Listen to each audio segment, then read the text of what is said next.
Hi, I want to talk to you today about my friends at Bitwise and why they're the best crypto asset manager out there. So many investors I know are working with Bitwise today. They've got more than 20 products to help investors get whatever access they need or want. They've got a team of more than 100 across the US and Europe. They have more than $10 billion in client assets. It's not just the products that show they're all in. They've even supported the ecosystem by donating 10% of their Bitcoin and Ethereum ETF profits to open source developers. And they were the first company to publish their Bitcoin ETF wallet address. Like I said, these guys are true OGs. So please go and check out Bitwise. They really are excellent. Go to bitwiseinvestments.com and see all they've got to offer. That's bitwiseinvestments.com, or just email them at james@bitwiseinvestments.com and let them know that Raoul sent you. Anyway, there are a million ways to access crypto. Explore how you can access it best with Bitwise.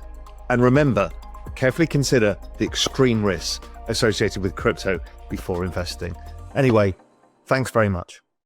This episode is sponsored by Token 2049. Join 15,000 attendees and over 200 exhibitors on April 30th to May 1st at Token 2049 Dubai, the premier crypto event of the year. Raoul Pal and over 200 leading voices in crypto will take the stage as Token 2049 takes over the majestic Medina Jumeirah in Dubai. Be part of 2 days of unparalleled networking, groundbreaking insights, and truly immersive experiences you won't want to miss. With over 500 side events, Dubai will be the industry's focal point and the place to be for everyone in crypto this April. Grab your tickets at dubai.token2049.com with promo code REALVISION for an exclusive 10% off, only while tickets last. Hey everyone, I'm Raoul Pal, and welcome to my show, The Journeyman, where we go on that fabulous journey of exploration at the nexus of macro crypto in the exponential age of technology. Now, I think you know by now that I look at everything through a macro lens. It's the macro that drives the economies. It's things like demographics that actually drives everything we understand about the world around us. And one of the key parts of my thesis, the Everything Code, which is that cyclicality that is driving economies through the debasement of currency, is one of the core understandings that you must have if you want to understand how to navigate these times, and why crypto and technology are such amazing investment opportunities. Now, I developed a thesis around this based around global liquidity or debasement several years ago. The other person who has built an incredibly robust framework is obviously Mike Howell. And Mike and I love to check in with each other, compare notes. Where are we in the liquidity cycle? Who's seeing what differently? How do we think this might play out? And so it's really important for me to get together with Mike for you guys so we can explore the differences, our understandings, and see if we can map out where liquidity is going and therefore where crypto prices, equities, and other assets are going too. So I know you're going to love this, as ever. Fantastic conversation with Mike Howell. Join me, Raoul Pal, as I go on a journey of discovery through the macro, crypto, and exponential age landscapes. In The Journeyman, I talk to the smartest people in the world so we can all become smarter together.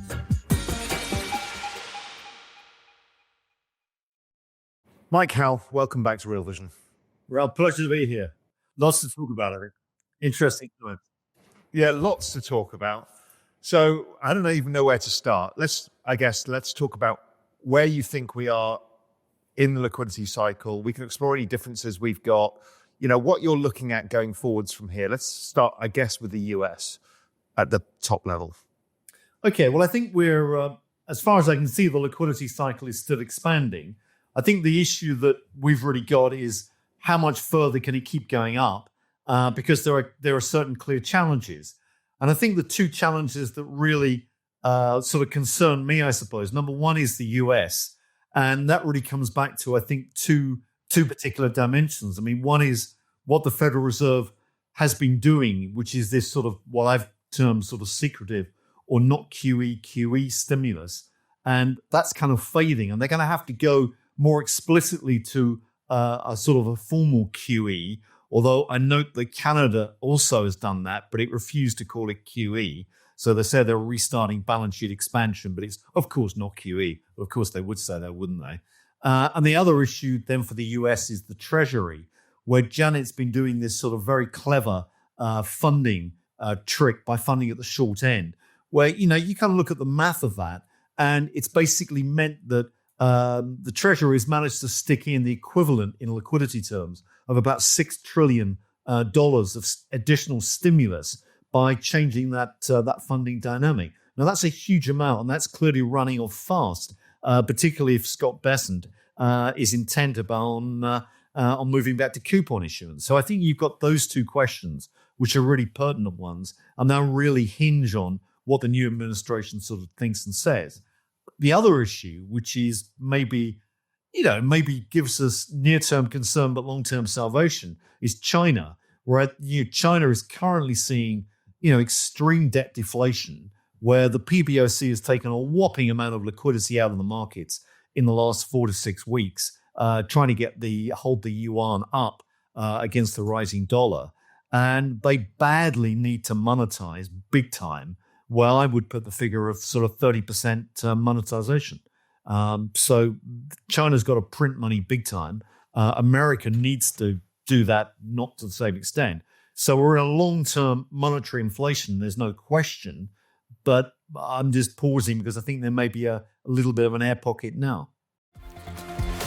Consensus Hong Kong 2025 is where the global crypto community converges to shape the next era of Web3. From February 18th through the 20th, Hong Kong becomes the meeting point for leaders across finance, technology, and digital assets. This isn't just a conference, it's where deals are made, partnerships are forged, and new opportunities emerge. Consensus features exclusive networking lounges, expert-led sessions, and invaluable insights from top industry voices. Whether you're expanding your network, building your brand, or closing your next big deal, this is the event that moves markets. Visit Coindesk.com/consensus-HK to secure your spot and use RealVision15 for 15% off. Don't miss your chance to be part of the industry's defining moment. Okay, lots to pick apart from there. So the first thing I'm thinking is obviously we've, breaking down liquidity, the reverse repo is almost drained now, and that'll be drained soonish, which probably suggests an end of QT, because you can see bond market liquidity is not great. And you can see that around the world. There's just not enough liquidity in the system. The gilts market's been a mess, stuff like that. So it feels that they're going to have to end QT as soon as the reverse repo drops. Yellen's made it pretty clear that, even though it's Scott's job now, she's going to have to draw down the TGA until they agree something on the debt ceiling. So that, I guess, is a net liquidity injection that's coming from that. How do you measure this shorter-term funding dynamic? In what does that show up as stimulus? Because that's not something that most people are capturing. I read your stuff, and I know you've been talking about it a lot, and it makes sense, but does it get captured elsewhere? Or do you have to just look at bill issuance in its own right and add that to liquidity measures? You mean you're talking about the funding, how she's changed funding? That's right, the very short-term debt. Well, what I've done, there's actually a slide in a pack I sent you, which is actually slide 25, which you can slide into the talk. But basically, what that shows is my estimates of what I call not QEQE, which is what Jay Powell does, and which is the TGA and things like the rundown of the reverse repos. And you've also got on top of that the other bit that I've called not yield curve control, which is unconventional funding. And that is something like about together, they're adding something like about 6 trillion to stimulus. Now, the way that I've done that is to look at a concept called dollar duration and to look at how dollar duration has changed and put that in liquidity equivalent terms. So that's how I estimate it. And that's really against a normal funding benchmark. The skew has been quite noticeable because as you understand, Treasury bill finance has gone up hugely. Bills have been a large proportion of what's funded the deficit in the last 12 months. And on top of that, Janet's skewed the issuance calendar away from long-dated coupons towards shorter-dated ones. And she's taken about a year and a quarter on average out of the average, Treasury auction. Does that change the debt refi cycle? Or does this just get mopped up in this kind of final year of the debt refi cycle, the 4-year cycle? Or have they restructured it where we're going to end up with, as opposed to a 4-year average cycle, we end up with a 2.5-year cycle? Well, that could be the case, couldn't it? It could be short cycles are shortened, and they're going to have to, they're going to have to start pushing a lot more liquidity back more immediately. I mean, that may be the issue. I mean, we know that Scott Bessent's got to fund 30% of the deficit 30% of the outstanding debt this year. Yeah. And so even if he moves out further duration, the market won't take it without liquidity, whether it's, some form of QE. I think you're rightly suggesting nobody wants to use the word QE anymore because it's a dirty word. So they just find any other way of hiding it. Yeah, exactly. And I think this is the reality, because if they don't add liquidity, who's going to buy this debt, this coupon debt? And we know the structure of the Treasury market is itself quite fragile, because foreigners are not really buying American debt anymore in the size they were. A lot of it's coming down to hedge funds. Those hedge funds, as you will remember, they're fairly fickle, or certainly short term. They want to earn a profit. And as the yield curve is steepening, the cost of hedging is going up the whole time. So often, as you will recall, you see breaks in markets where suddenly people just bail out. And that's the problem the Treasury market could face, a spike up in yields. I mean, we're doing pretty well at the moment, aren't we? I mean, yields have moved up quite smartly anyway. And it's term premia. This is the thing. Hi, Raoul here. Listen, I think we've got until 2030 before the economic singularity arrives. Now, it might not be the exact date, but it's around then. So we have about 6 years to figure out how to unfuck our future. I've put together a report to help you called Prepare for 2030. It's going to help you take the first steps in that journey to make sure you're secure past 2030. So just click on the link below and start your journey now. Yeah, it feels like there's a lot of moving parts for Scott Bessent to now navigate. I guess drawing down the TJ helps in the interim, but then they have to figure out something more structural for them to do this. But that sort of times with Basel IV coming in as well. Do you think this new administration will follow the Basel IV thing? Because I think it's in place in Europe now, or at least starting. And then the UK. Yeah, there's talk about delaying it, but I mean, generally they're moving faster than the US. And that to me just seems another way of just forcing banks to hold more of the bonds. Yeah, I mean, that's all it is. Yeah, exactly that. I mean, this is financial repression sort of in practice. I mean, this is what's going on. They need more and more people to hold the debt. But I think the fact is they're running out of safe hands. So ultimately the central banks are going to have to do it themselves.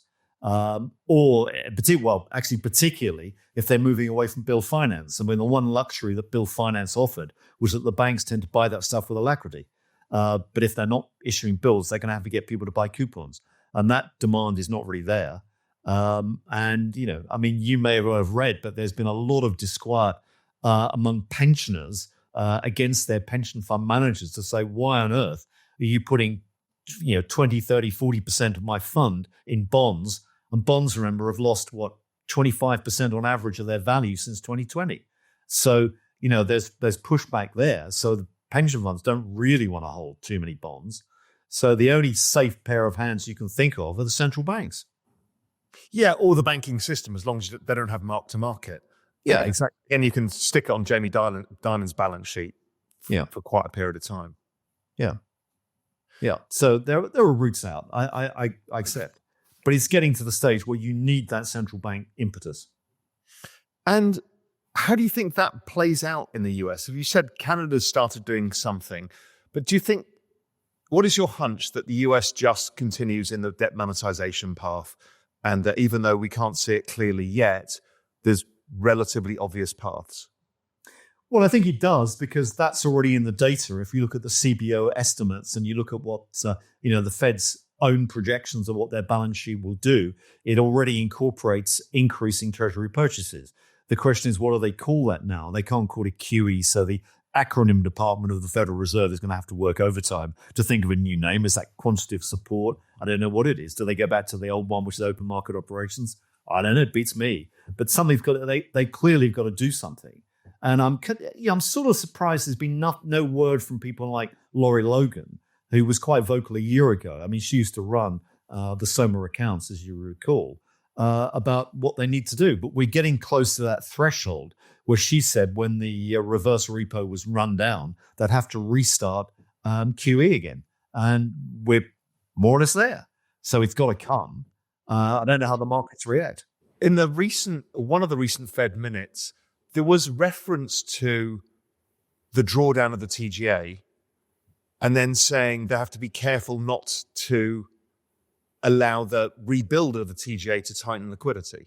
Yeah. So maybe that's the pocket of time. You draw it down into March, and then at that point, something has to structurally change, because if not, you rebuild the TGA with it and you tighten liquidity by $800 billion. Yeah, that's right. I mean, the word that comes out of the Treasuries, they want to maintain longer term something like 500 billion in the TGA, which is well above normal levels. But I mean, that's what they seem to be indicating. So, we're 650 now, so it could come down a tad and then be rebuilt again. But I mean, when I say a tad, it could come down ultimately to 500, but it could shift in the very near term to maybe 100 or so during this debt ceiling negotiation and then rebound. So there's a window there. I mean, the thing that I must say I scratch my head about, which I can't quite understand, is why the TGA has been so elevated for so long at these levels of nearly 800.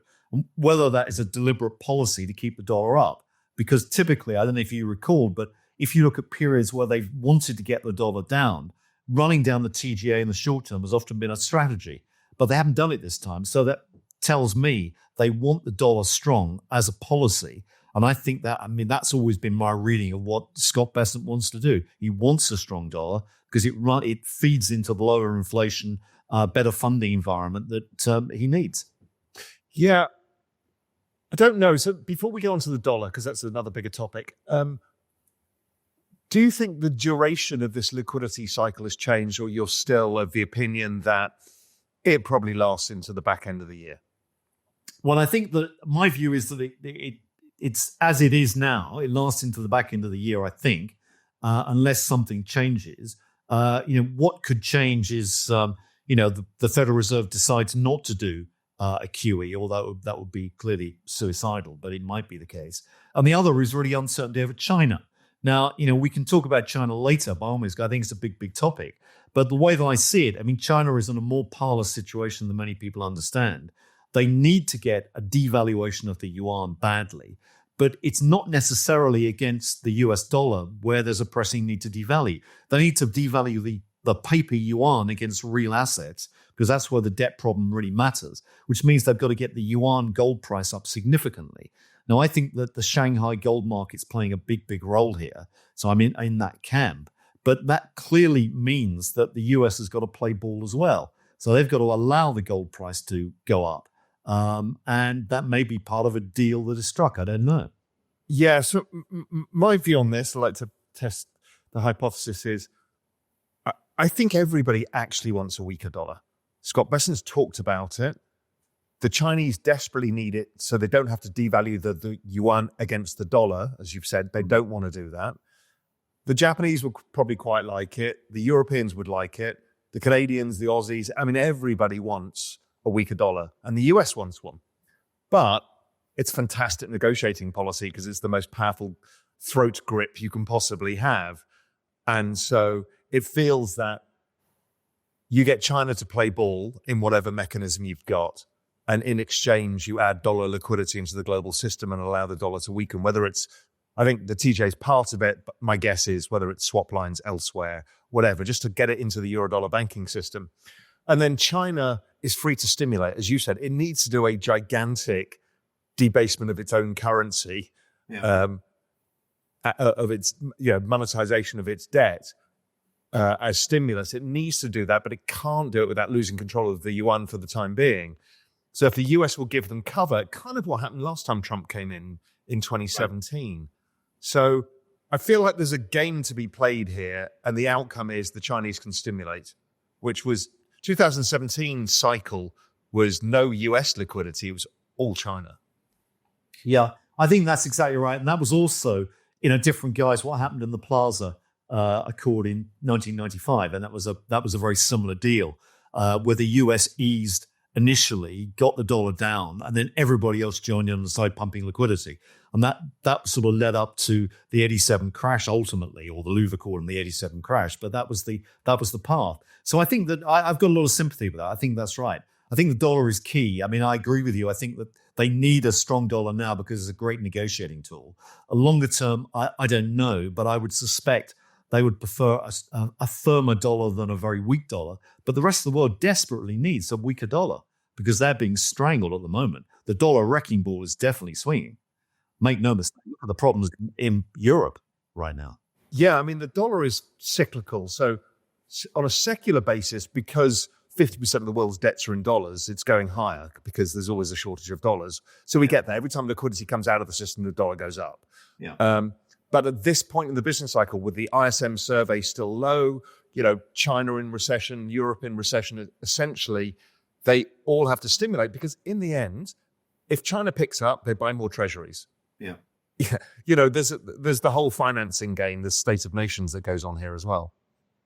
Yeah, I think that's right. I mean, I think that there needs to be a deal generally, and that's a US-China deal. And what shape that takes, whether it's focused exclusively on trade or whether it involves some buying of treasuries, I don't know what. But they definitely need to square those circles. And I think, an easy win for Scott Besson would be to say, get the Europeans, the Japanese, and the Saudis to buy more American treasuries as defense bonds. I mean, I think that's a pretty straightforward thing to do. But how China deals with that, I don't know. Oh, that's interesting. So Trump's idea of you should be paying for your defense becomes a more direct purchase of treasuries. Yeah. Why not? Makes sense. That's a very interesting idea. And it's very simple. It's very clean. Yeah. But I guess a lot of them need to say, well, we need world trade to pick up because we're not earning enough dollars to buy the treasuries, which again is down to the dollar needs to weaken argument. So world trade can pick up. Yeah, absolutely. I mean, and the other thing is, there's going to be talk right now the Japanese are tightening, but in reality, they can't tighten very much. I mean, this is ludicrous. I mean, their debt problems are so big and their economy is pretty weak as well. So, okay, they may make a token gesture, but they can't. They need a bailout as well. So the only solution, as you rightly say, is some sort of US easing. And that may well involve or likely involve some peaking of the dollar. And, just so people watching this understand why we're talking about all of these is because the dollar is the dominant driver of global liquidity because global liquidity is priced in dollars essentially, right? Well, I think it's certainly a key factor, yeah, for the reason that a lot of lending, as you rightly say, is dollar-based, so that's key. And then if you look at how central banks run their policies, a lot of them are actually focused on the exchange rates anyway. So if you start to see a very strong dollar, you may well get tightening in offshore economies to try and protect their currencies. Whereas if the dollar is very weak, there's a degree of freedom where people can go along and print money at the same time. So you get a generalized easing. So there's a very asymmetric response in the dollar that a weaker dollar is unambiguously good, whereas a strong dollar is probably not so good. So what is the probability of a US-China liquidity deal? And when would that be? I mean, we saw Elon was over there, yesterday, day before yesterday? And there's clearly a lot of negotiations going on anyway. I think Taiwan is on the table as well, which is a much bigger deal. What are your thoughts on the probability of this happening? Because this really then changes the global liquidity game significantly and would more play out in the kind of cycle that you and I have been expecting. Well, I think instinctively, I mean, my view is it's sort of 80-90% because I think it's so desperate for both sides. They both need a deal, okay, of some form. I mean, the two economies are so big and so integrated that they can't just stand off and, sort of wave fists at each other. There's got to be some sort of deal. And at the end of the day, China is a dollarized economy, like it or not, where they use the dollar and the dollar is integral. I mean, the great paradox that we've noted in the past is that whenever the Chinese trade surplus goes up, the dollar tends to go up as well. And that's because most stuff is priced in dollars in China. And it's a little bit like thinking of the Californian economy again. So, this is the paradox. And so whenever China's trade surplus goes up, there's great pressure on the yuan US dollar cross, ironically. And so the Chinese have got to tighten. So they need something. The dollar is so critical to them that they need some sort of deal done here. So I think it just has to happen. And as we know, the thing every economy with high debts and aging populations fear is a debt deflation, because the real cost of your debt keeps going up. And the answer is, and has been led by Japan, and is always monetization. There's no other way around it. What are the Chinese going to do? Just let the economy burn to the ground, which is what a lot of commentators suggest. And I'm like, actually, it's the opposite, because the probability is of more and more stimulus to stop that happening. Yeah, I mean, absolutely right. I mean, one of the metrics that we look at is actually not debt to GDP, because I think that's a slightly sort of, I don't say bogus statistic, but it's sort of meaningless in the sense that we got academics, as you recall, maybe 10 years ago, saying 90% was the critical level where everyone's lights went out. We passed that, and we're sort of going towards a lot higher, maybe 200% or whatever the number is, and we're still living. That's not an issue. What you're going to look at is debt to liquidity, because debt has to be refinanced. And it's that ratio which is really the critical one. Now, if you start to look at that ratio, what you find is that a lot of economies are actually below that threshold, apart from China. And China is significantly above that debt liquidity threshold. And to get it back down again, you either get rid of your debt, which they can't do, or you create a lot of liquidity. And the answer is they need at least 30% increase in their liquidity base. And that's really why you need this big devaluation. Now, the rest of the world ultimately will have to create liquidity too in the longer term. And one of the things that I focused on before, which is yet another bogey to jump, is this issue that you've got a debt maturity wall coming back into the markets from all this debt that was turned out during the COVID crisis.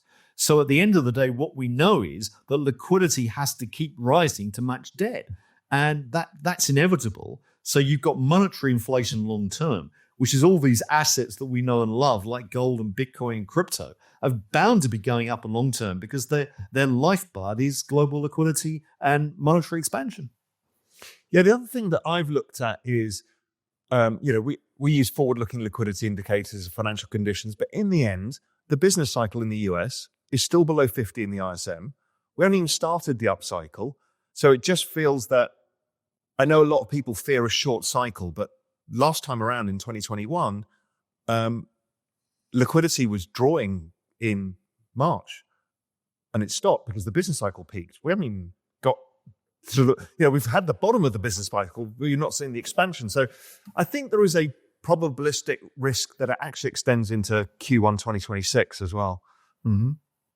Yeah, well, that's, let's not rule that out. I mean, I don't know, but I think, the issue will be is if China does create this big stimulus, or if this is something like a Plaza 1995, then you've got an extension leg in that liquidity cycle. There's no question.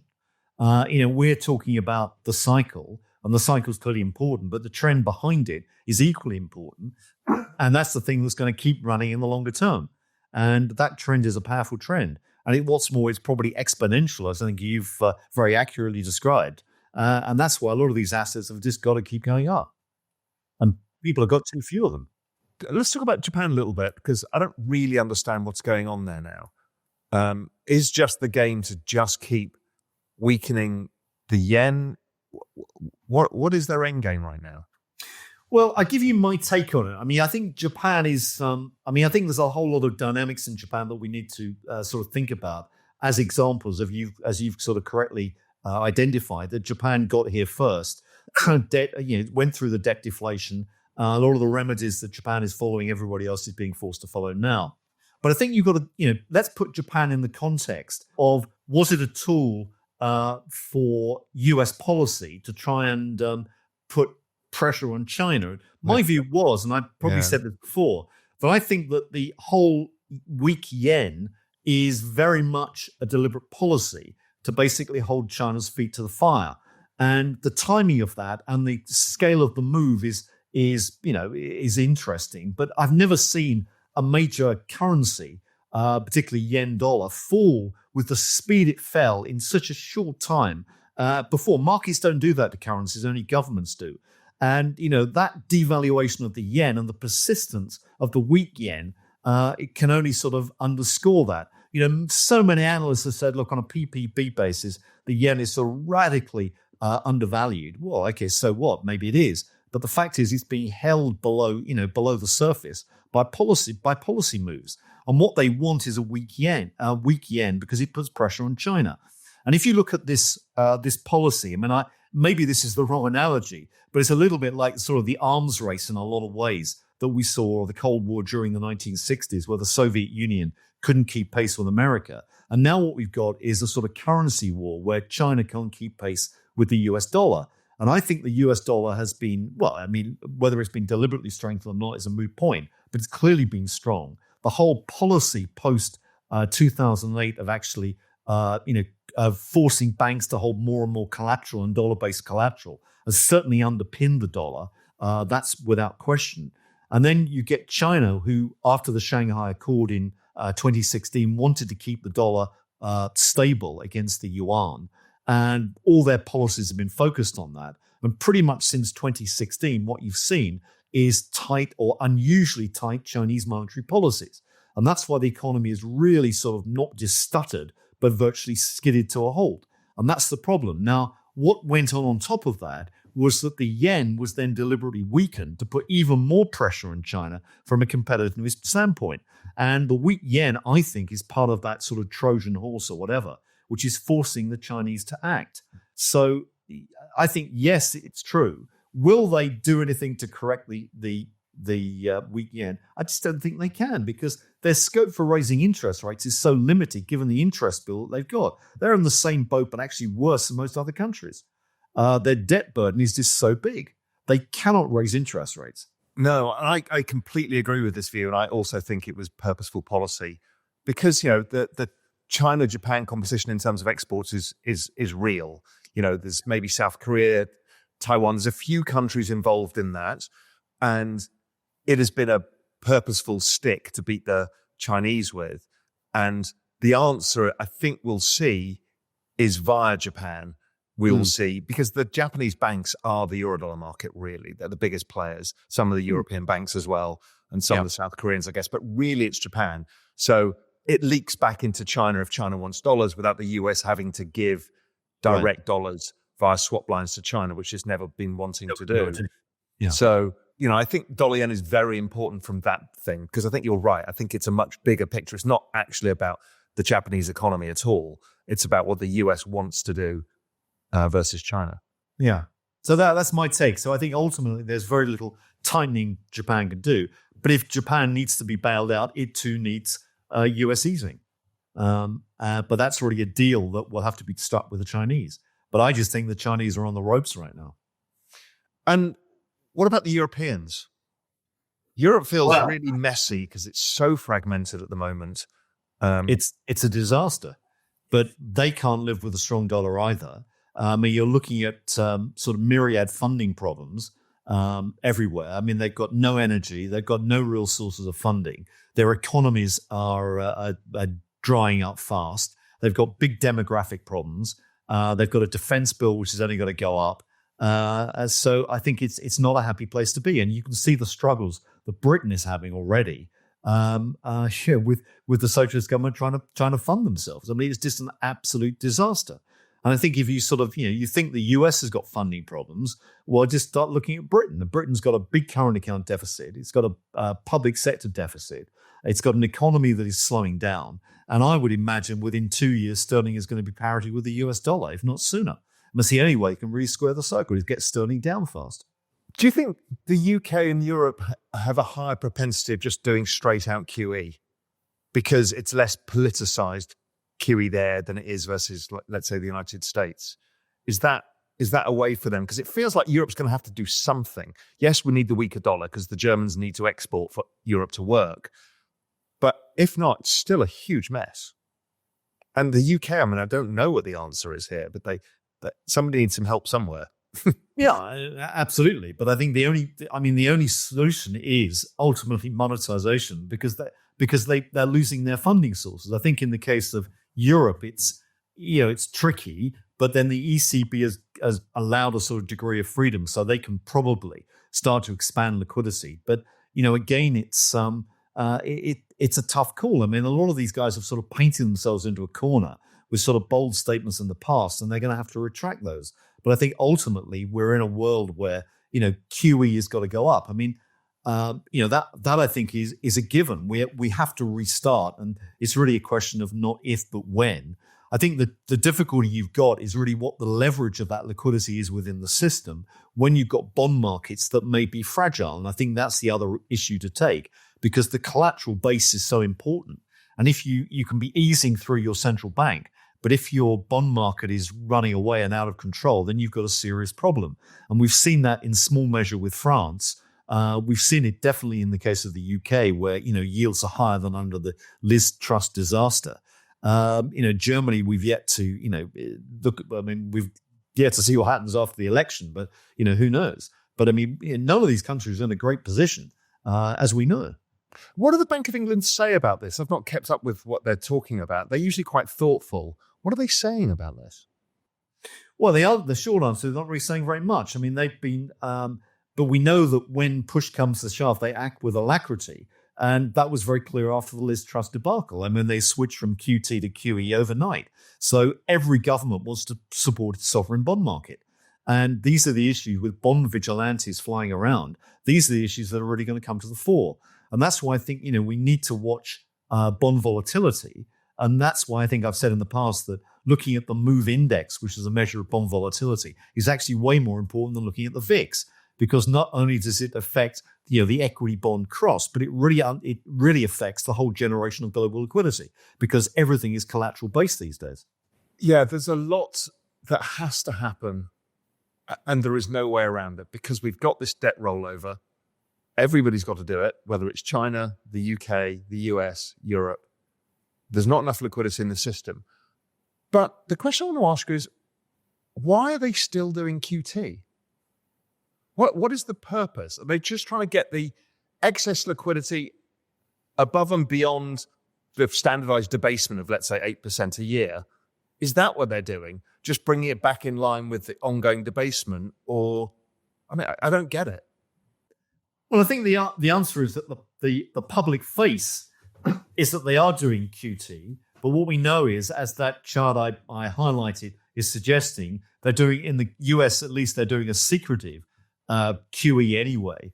And there's a chart which I can point you to, which is slide 13 in the pack I sent, which is looking at our measures of what central banks are doing. Now, you can look at that quantitatively or you get it by count. But from what we see, something like 85% of world central banks we monitor are adding liquidity to their systems, right now. So by definition, they're doing some form of QE. Whether you call it explicit QE or not is a moot point, but de facto it is. Now, in terms of size weighted, it's not quite as impressive as that, because what you've got is recently China and Japan have been tightening a bit. But generally speaking, that World Central Bank Liquidity Index is actually bottomed, around late 2022, and it shot higher dramatically in the last 2 years, which is explaining this sort of everything bubble. Now, there's a heat map behind that, which basically illustrates what's going on. And that heat map is very clearly going from red, danger, traffic light, central banks tightening, to green, orange, central banks easing to date. So over a 2-3 year span, there's been a dramatic change in what the central banks are doing. So their public faces is very different from what they're actually doing in practice.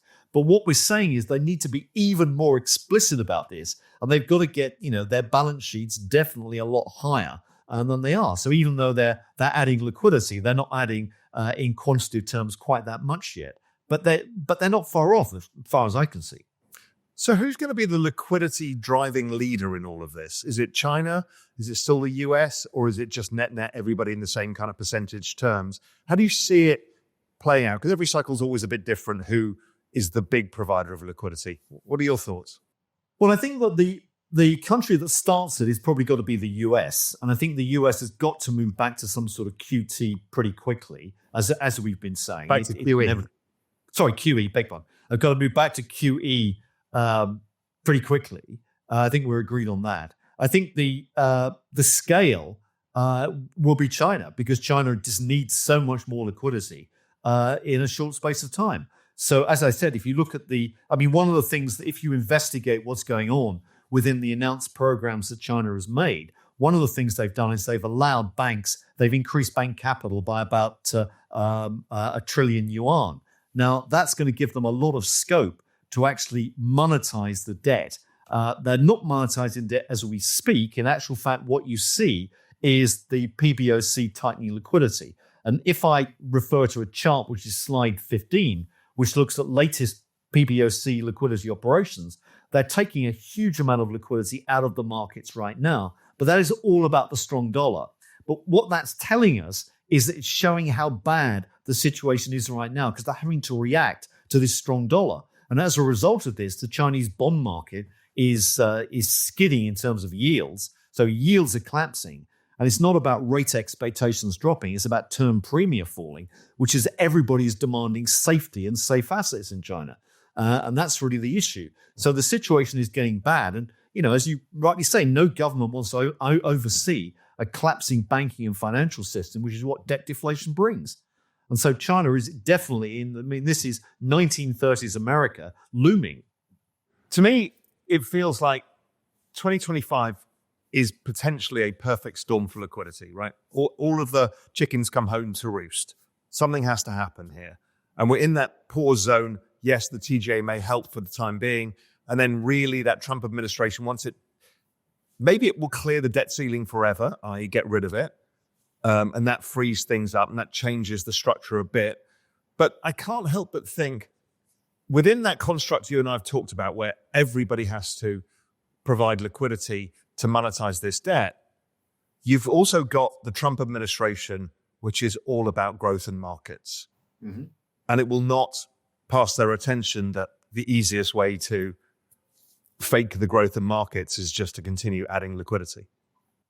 Yeah, I go along with that. That may be a solution. I mean, it's a feel-good factor for sure. But then you're in an environment where you've got monetary inflation, you've got underlying high street inflation in the US already, I think, over 3%, near 3.5%. And that's pretty much what the Michigan survey is already indicating, the expectations of about a week or so ago. That's more or less saying that. So underlying inflation is higher. That may well limit the Fed's room in interest rates, which means there's a lot more emphasis which has got to go back on the balance sheet, which strikes me that the inevitable course has got to be back to QE at some stage, and rather sooner than later. So I think all these boxes are ticked. I think that's absolutely right. But all I'm saying is that I think that's a great way out. I think that the Fed has got to lead on this, and I think China will follow through, very, very quickly because it has to. The question is who fires the starter's gun and when. And it might be that this is 3 months away. It may be that it's sooner. I can't really see it happening sooner, but it could be, we're talking about maybe summertime for this. But what that would mean is maybe there's an opportunity to buy these markets cheaper before they go up again. But, all I'm suggesting is there's dangers near term from an air pocket because the dollar is strong. That's a wrecking ball. The bond markets look fragile. That's a problem. And we haven't really got clarity yet on what the Fed wants to do with its QE policy.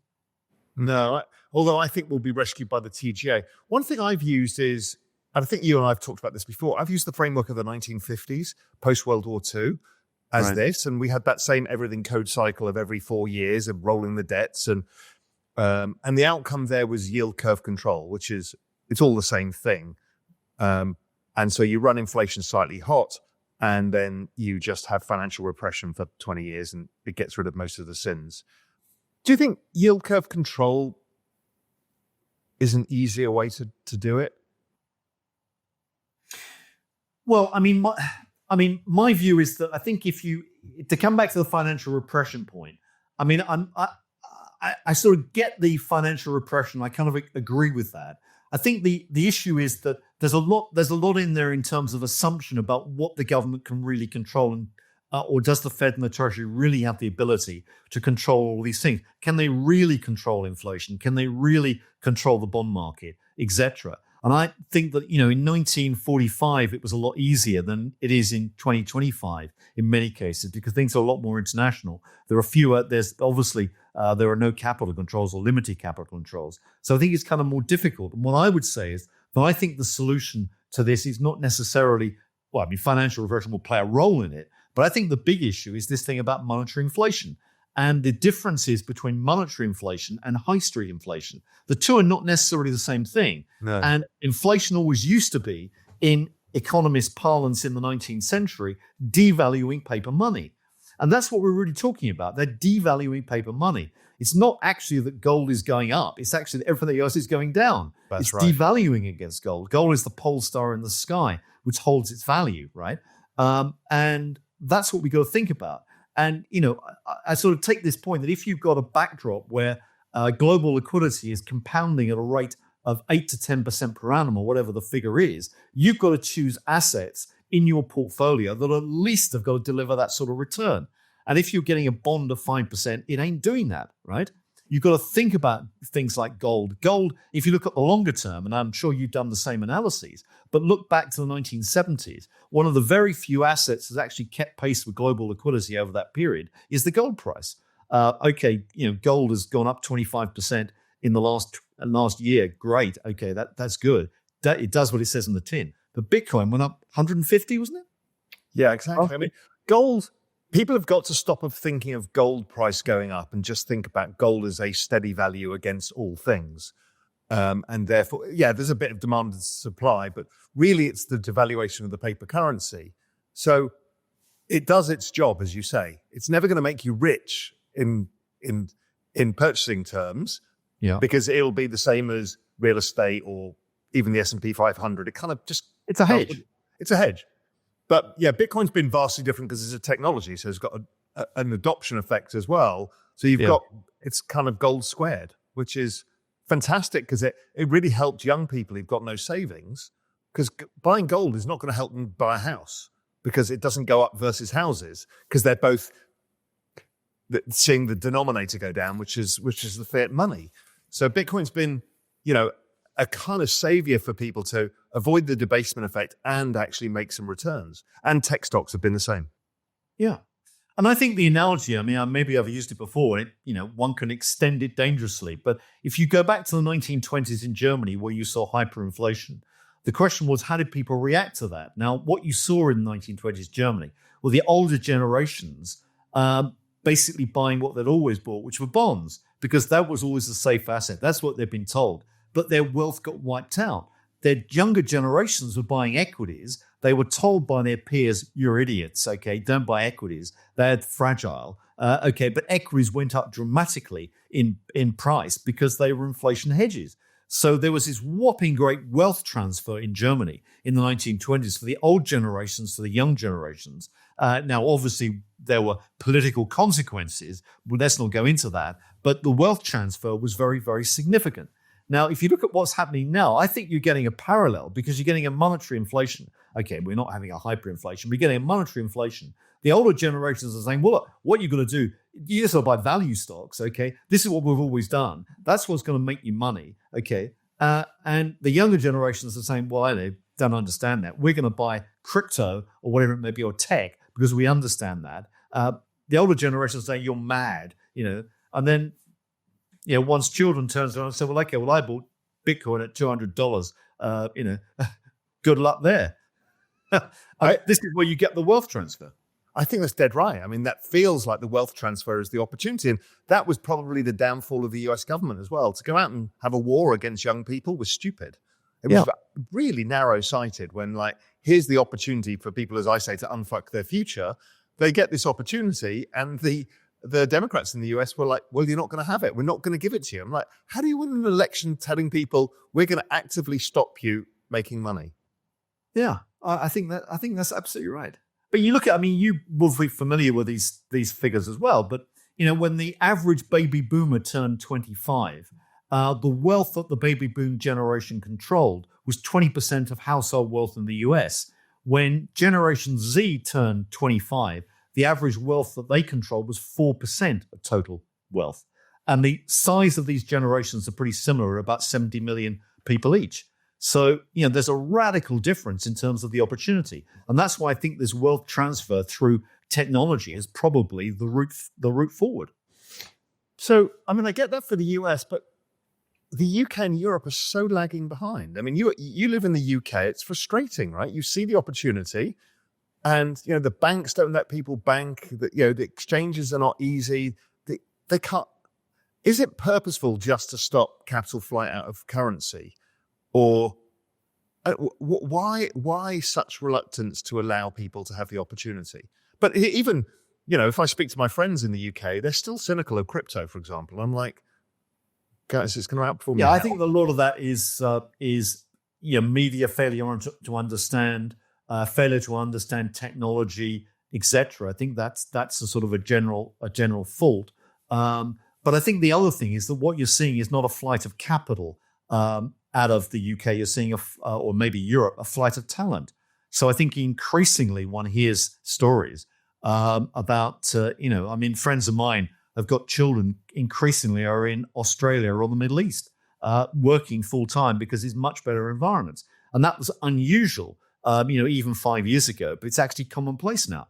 So it's happening more and more and more. You hear stories of people that leave London, traders that leave London and go to the Middle East, and they basically are working, in London with sort of a group of a collective group of different foreigners. They go to the Middle East, and actually they're working among UK and European persons of their own age, peers, because that's where everyone's moved to. So you're getting this sort of, if you like, offshore center of talent, which is in low tax jurisdictions. And so all the talent is leaving and basically hollowing out Europe and the UK, which are high tax regimes. And so what you're getting more and more in these countries is wealth taxes, because it's really difficult to take your wealth with you. They can control that. And that's the reality. I mean, look at what the socialist government in the UK is doing. And they're struggling to raise money, and they're going to have to start taxing pensions more explicitly. What a bloody mess, right? I think it is. This is the problem of an aging population. It is very hard to deal with because you can only use debt so much, and then debt goes from being the answer to the problem. And we've seen this endlessly. And that's where we are today. Yeah. And you have to devalue your currency because you can't fund the deficits. So ultimately, gold goes up, or all these other hard assets go up. So in a regime where you've got too much debt and you've got too much ultimately paper money, you've got to get ultimately into real assets in some form, shape or form. And it's better to have real assets in productive areas of the world, or holding things like gold or Bitcoin or technology in some form to preserve your wealth. A lot of this is actually maintaining wealth levels. That's the critical thing now, in real or purchasing power parity terms. And it's interesting to see how few people really still get this. A lot of people still saying it can't last, there's going to be a collapse. I'm like, there can't be a collapse. They've taken the left tail out of the risk out of the entire economy, because if every time you look to see collateral values falling too much, they just pump in liquidity to stop it happening. So what you've created is this, I call it the greatest macro risk-taking opportunity of all time. Because if they've taken out the downside risk, they're using liquidity to manage it and debase the currency, it makes it a very easy game, which is, you and I would have made more money being on the short side, 20 years ago. And now it's like, it's all on the long side. You're either long or you're flat. That's it. Yeah. I think that's absolutely right. Absolutely right. I mean, we're in a monetary inflation, absolutely clearly. And I think, if you start to think about, where we've come from and what the last few years have shown, I mean, if you go back to these sort of debt liquidity relationships, and there's a couple of slides that you can put up within the interview, but there's one which is slide 32, which is basically looking at debt GDP ratios of different countries, US, China, Japan, Eurozone. But also on the same chart, what you've got is debt liquidity ratios. Now, what it shows on that is the parlous situation that actually China is in, where it's got to devalue, as we've said, hugely, whereas all the other countries are actually, nearer equilibrium. But then on the following slide, 33, what I show is look at the advanced economies' debts relative collectively against liquidity. Now, the interesting point is that what there is in that chart, and it shows an equilibrium level at about sort of 200% or thereabouts. Anything above that, you get debt refinancing crises. And there's been a lot in the last 2 or 3 decades, whether it's 2008, whether it's the Asian crisis or whatever. It's all about debt refinancing. And that's because there's too much debt around relative to liquidity. But ultimately, the central banks come in and bail the system out. Now, when you're below this threshold, what you get is too much liquidity relative to debt, and so you get asset market booms. Now, the interesting point about the last 10, 15 years is we've had an abundance of liquidity and not very much debt to be refinanced because a lot of the debt was termed out during the period of COVID or whatever and zero interest rates. So investors termed their debt out to 2026, 27, 28. And there was lots of liquidity simply because of the response to COVID and the GFC with central banks pumping in liquidity. So what you've had is this big suppression of the debt liquidity ratio, meaning you've had this whopping great asset bubble going on. But that's really a taster of the future because they simply cannot let now that debt liquidity ratio rise very much without there being a financial crisis. And they cannot afford to have a financial crisis because the financial system is a debt refinancing system. And so ultimately, you've just got to keep pumping liquidity into the system. And that's the reality that people have got to get used to now. This is politicians will be kicking the can down the road. There's no ultimate solution for this unless you destroy the welfare systems of the West. And that's not going to happen. And Trump has definitely said that's not happening on his watch. And I've taken it very simply. I've come to terms with it and peace with it by saying, okay, let's say the debasement rate is 8%, 10%, whatever it is, globalized. Mm-hmm. That's the cost of an annual put option on the system not going bust. It's as simple as that. Yeah, that's a good way of looking at it. And would you pay that? Is it rich? Probably not. It's probably, I would take that. If I can therefore take a max risk position because they've taken that away and I'm paying 10% for that privilege, that's okay. It's much better than a down 80% in one go. Sure. It sure is, yeah. And that, I think, is the deliberate decision that a lot of these governments, policymakers are taking, that it's far easier to kick the can down the road in this respect and create this monetary inflation. And you can control expectations. You can live in a hope that that doesn't spill over into the high street. And the system holds together. But you can trim at the edges and you can try and bring in tax revenues and sort of squeeze the middle classes more and more and more through wealth taxes, which is what Europe's doing. But ultimately, it's all about debasing paper money. And that's why we got to hold to gold and Bitcoin and cryptocurrencies in the longer term. This is what makes sense. But the question is, as I say, it's coming. We know it's coming. But the big driver this year will be China, because China definitely needs this whopping great bailout.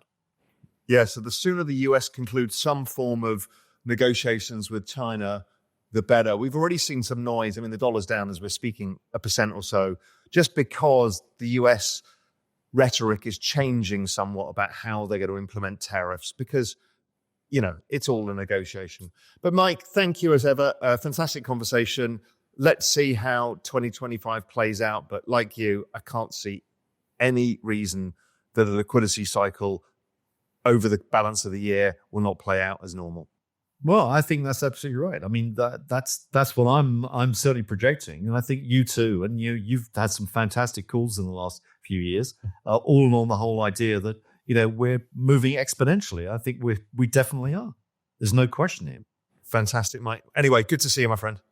Thank you, Raoul. Enjoyed it. Always a great conversation with Mike. And I understand for many of you, it's very difficult because you don't know how to construct many of these global liquidity indices. You don't have the data for them, all sorts of stuff. But, we've got your back covered at Real Vision for sure. So just as part of the macro investing tool, Real Vision Plus, all of our liquidity analysis is there. Obviously, in Real Vision Pro, you get all of the deeper insights, all of the trade ideas, other stuff. But really, for everybody, if you want to understand what drives markets, how the business cycle works, just go to the macro investing tool or Real Vision Plus. It will literally change your life. See you there. This episode is sponsored by Token 2049. Join 15,000 attendees and over 200 exhibitors on April 30th to May 1st at Token 2049 Dubai, the premier crypto event of the year. Raoul Pal and over 200 leading voices in crypto will take the stage as Token 2049 takes over the majestic Medina Jumeirah in Dubai. Be part of 2 days of unparalleled networking, groundbreaking insights, and truly immersive experiences you won't want to miss. With over 500 side events, Dubai will be the industry's focal point and the place to be for everyone in crypto this April. Grab your tickets at dubai.token2049.com with promo code RealVision for an exclusive 10% off. only while tickets last. Consensus Hong Kong 2025 is where the global crypto community converges to shape the next era of Web3. From February 18th through the 20th, Hong Kong becomes the meeting point for leaders across finance, technology, and digital assets. This isn't just a conference, it's where deals are made, partnerships are forged, and new opportunities emerge. Consensus features exclusive networking lounges, expert-led sessions, and invaluable insights from top industry voices. Whether you're expanding your network, building your brand, or closing your next big deal, this is the event that moves markets. Visit Coindesk.com/consensus-HK to secure your spot and use RealVision15 for 15% off. Don't miss your chance to be part of the industry's defining moment. Hey, thanks for sticking around to the end. Look, if you enjoyed it, hit the subscribe button and check out the video here on the right-hand side. I'm sure you'll enjoy that one as well. And if you're ready for more, go to realvision.com/join. I'll see you there.